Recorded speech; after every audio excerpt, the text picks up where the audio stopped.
공부 성적도 늘 상위권을 유지해서 얼마나 기특한지 모릅니다. 친구들을 만나면 늘 자녀 자랑하기 바빴고요. 친구들뿐만이 아니라 가끔 나가는 학부모 모임에서도 다들 저희 딸이 얼굴도 예쁘고 성격도 좋고 공부도 잘한다면서 어떻게 아이를 그렇게 잘 키웠냐고 부러워하곤 합니다. 저는 매번 아이를 거저 키우게 된 것 같아 늘 아이에게 미안하고 고맙다고 말하면서 하루를 버텼네요. 그래도 기특한 딸아이 덕분에 돈 버느라 고생한 수고는 다 잊고 살게 되더라고요. 남편은 자기 사업을 하다 보니 저보다 조금 더 시간적 여유가 있는 편입니다. 그래서 아이의 학교 생활이 있어서 고민이 있을 때마다 친구처럼 아빠처럼 고민 상담해주며 아이와 가까운 사이를 유지해오고 있더라고요. 아주 어렸을 때는 저를 대신해서 학부모 모임에 대신 나가주기도 했습니다. 아이가 어릴 때는 엄마 대신 아빠가 오는 것이 창피해서 주눅이 들거나 차라리 아무도 안 왔으면 좋겠다고 했던 적도 있었어요. 그 말이 저희 부부에게 상처가 되었지만 아이 아빠가 언제부터인가 옷도 좀 꾸며 입고 멋내기 시작하니까 또래 친구들이 너희 아빠는 참 멋지다 또는 친구들 엄마들이 와서 하나같이 저희 남편한테 배우 아니시냐고 칭찬을 해주시니 딸아이는 그게 또 좋았었나 봐요. 그 이후로는 저보다 아빠가 왔으면 좋겠다. 오늘도 아빠가 오는 거 맞지? 하고 확인하더라고요. 한편으로는 씁쓸했지만 아이 옆에 제가 있어줄 수 있는 상황이 아니다 보니 차라리 잘 됐다 싶었어요. 남편도 처음에는 여자만 있는 곳에 가기 부끄러워했고 가고 싶지 않아 했었지만 아이가 좋아하고 또 바라고 멋있다 해주니 싫지 않은 모양이었죠. 아무튼 그래서 저희 부부는 이렇게 역할을 분담하여 딸아이 양육에 누구보다 열심이었다고 자부합니다. 그런데 이 모든 게 저만의 착각이었는데요. 아이가 고등학교 2학년이 되었고 어김없이 열린 학부모 모임에 남편이 다녀오게 되었다고 아침에 모임을 나갔는데 늦은 시간까지 남편이 들어오지 않더라고요. 집에 들어왔을 때는 거하게 술에 취한 상태였어요. 학부모 모임이 아니라 회사에 들려 직원들과 회식하고 귀가한 거냐고 물으니까 그게 아니라 마음이 맞는 학부모들이 모이게 되어 어쩌다 보니 이 시간까지 웃고 떠들고 술 마시고 놀게 되었다고 하더군요. 가정이 있을 뿐만이 아니라 자녀까지 있고 또 모임에서는 남자는 저희 남편 한 명뿐이라고 들었지만 가정이 있는 사람들끼리 밤 12시까지 술 마시며 늦은 시간까지 노는 건 아니라고 생각해서 다음부터는 주의해 주었으면 좋겠다고 했어요. 그리고 아이가 1년만 더 있으면 고3이 되어 입시 전선에 뛰어들게 되니 저희 남편이 이번에도 저 대신 딸아이 입시 공부에 앞장서기로 했습니다. 요즘은 아빠가 학원가를 돌며 엄마 대신 아이 학원 스케줄을 짜주기도 하고 픽업을 다니는 경우가 흔하다고 하네요. 그러다 학부모 모임 인맥으로 학원별 설명회나 대학교 입시 정보 같은 좋은 정보가 있을 때 모임에 공지할 테니 남편 보고 시간만 맞춰 모임에 나오시기만 하면 된다고 전해줬다고 합니다. 그리고 비슷한 성적의 아이들끼리 학원에서 소수로 공부하는 팀 수업이 있는데 거기도 우리 아이를 끼워주겠다고 했다지 뭐예요. 그 그룹이 남편 말로는 껴있기만 해도 성적이 저절로 수직 상승할 그룹이라고 했습니다. 팀에 속한 아이들이 모두 성품이 좋고 공부에 욕심이 많아서 학습 분위기 자체가 보통이 아니라고 했어요. 그 모임 학부모님 중에 대학 교수도 계시고 고등학교 교사인 분도 계시고 또 고위급 공무원 남편을 둔 분도 계셨기 때문에 아이에게 해가 될 이유가 하나도 없고 무조건 그룹에 붙어 있어야 한다는 거였죠. 저희도 그 그룹에 끼게 된 것이 로또다 생각하고 고맙다고 연신 감사 인사를 전했네요. 언제라도 내쳐질까 무서워서 제가 주말을 이용해 부족한 솜씨로 반찬이나 수제청 같은 걸 담궈서 돌리기도 했고요.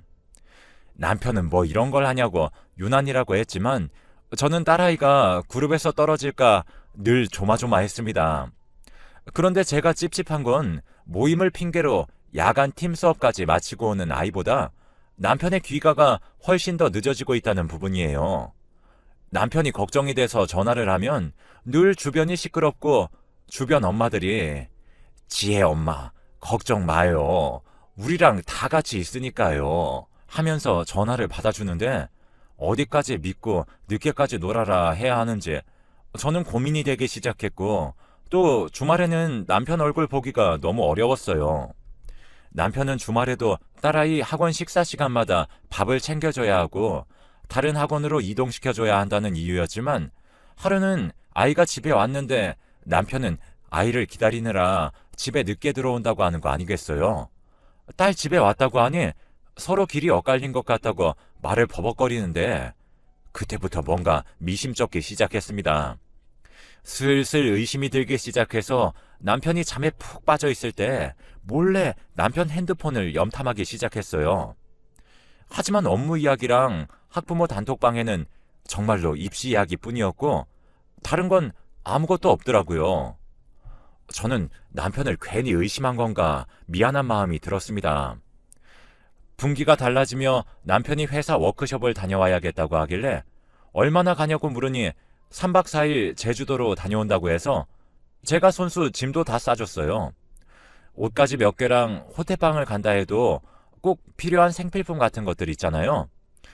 남편이 제주도로 떠나고 나서 갑자기 남편 회사에서 사장님을 찾는 분이 오셨는데 지금 핸드폰 연락이 안 돼서 그러는데 지금 사장님 집에 계시나요? 라고 비서에게 연락이 온 겁니다. 저는 무슨 말이냐며 남편은 제주도로 회사 워크숍에 가지 않았냐고 하니 비서는 심하게 말을 버벅거리면서 뭔가 착오가 있었던 것 같다고 허둥지둥 전화를 끊더군요. 그래서 그 길로 헐레벌떡 남편 회사에 달려갔어요. 달려갔더니 회사는 아비 규환이 따로 없더군요. 웬 남자가 우리 마누라 어디 있는지 당장 데리고 오라며 땅바닥에 벌러덩 누워 소리를 지르고 있었습니다. 저는 이게 무슨 일인가 싶어 비서를 바라보니 얼른 돌아가라고 손짓 발짓으로 눈치 주길래 저도 모르게 무슨 일이에요? 우리 지혜 아빠를 왜 찾으세요? 라고 말해버렸어요. 그랬더니 누워있던 양반이 벌떡 일어나서 네가 그 논팽이 마누라냐면서 네 남편이랑 내 마누라랑 바람난 거 모르냐고 소리 지르더라고요.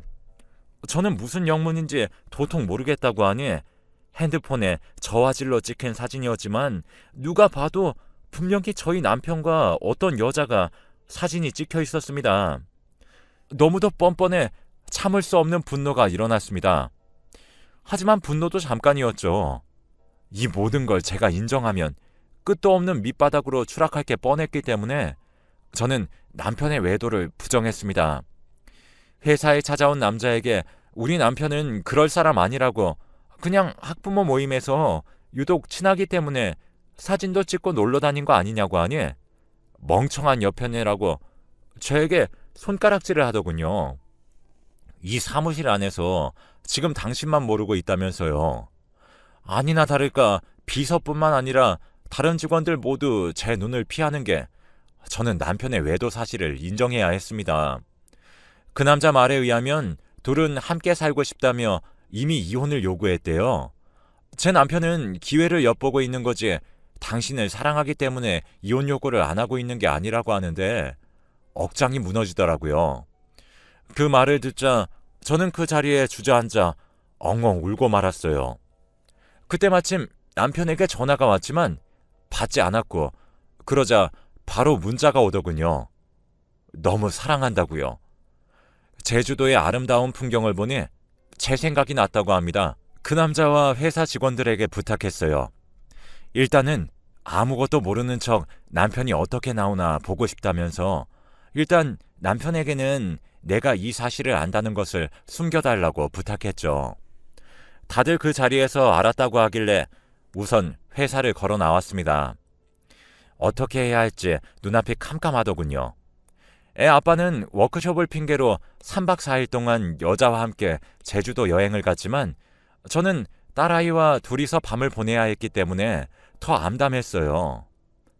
아무리 제가 엄마 노릇을 잘 못했다고 하지만 그래도 다른 엄마들이 못해주는 거 다 해줬고 그걸 해주기 위해 누구보다 노력했다는 거 제 딸이 가장 잘 알아주리라 믿어 의심치 않았거든요.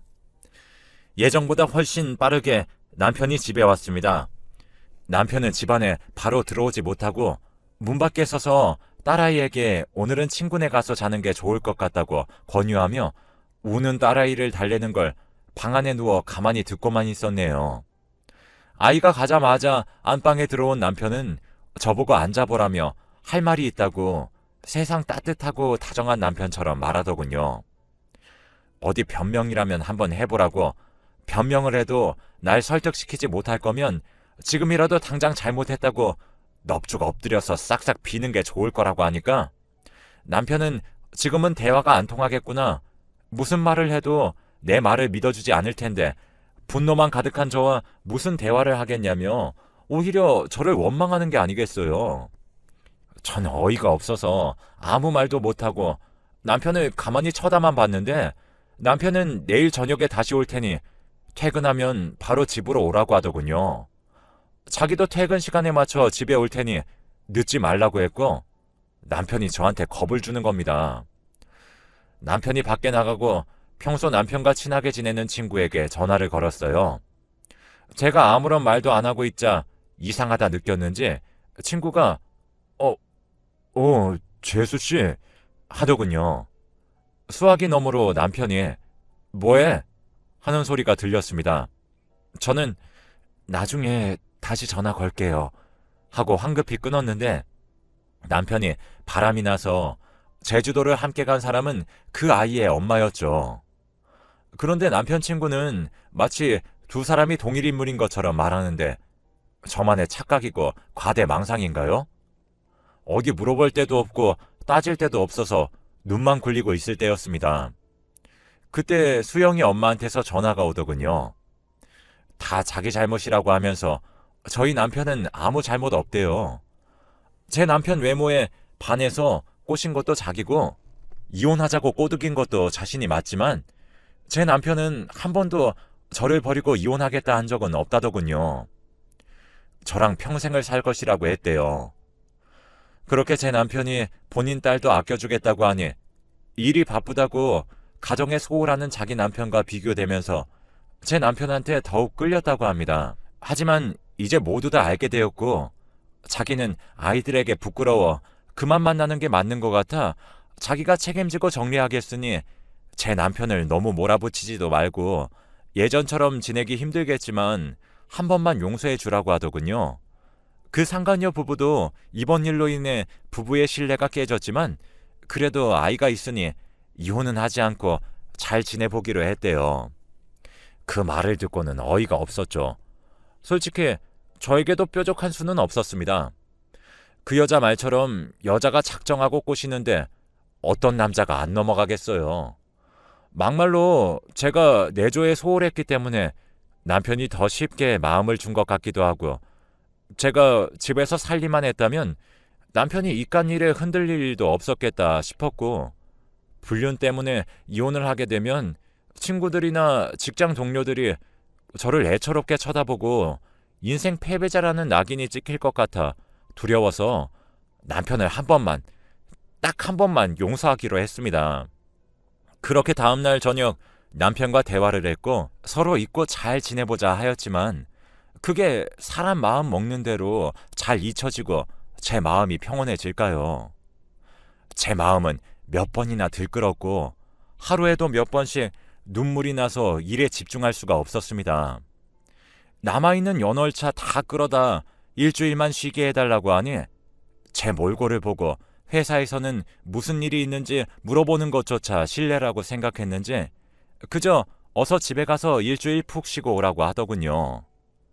나 참 살다 보니 이런 해괴망측한 일도 생기네요. 이대로 계속 살아야 하나 고민이 많이 됩니다. 마음 같아서는 속 편하게 이혼을 하고 싶지만 제 딸아이도 걱정이 되고 제 인생도 걱정이 되고 어떤 선택을 하든지 제 마음은 힘들 것 같네요. 제 딸아이는 모든 사실을 모르고요. 아마 딸아이가 성인이 되면 저는 남편과 이혼을 하고 딸아이와 둘이 살 예정입니다. 지금은 입시 준비로 정신적인 충격을 받으면 안 되니 1년만 참으려고요. 제 이야기 들으시면서 혹시나 저와 비슷한 일이 생기면 의심을 가지고 남편 단속 잘하시길 바랍니다. 제 이야기 들어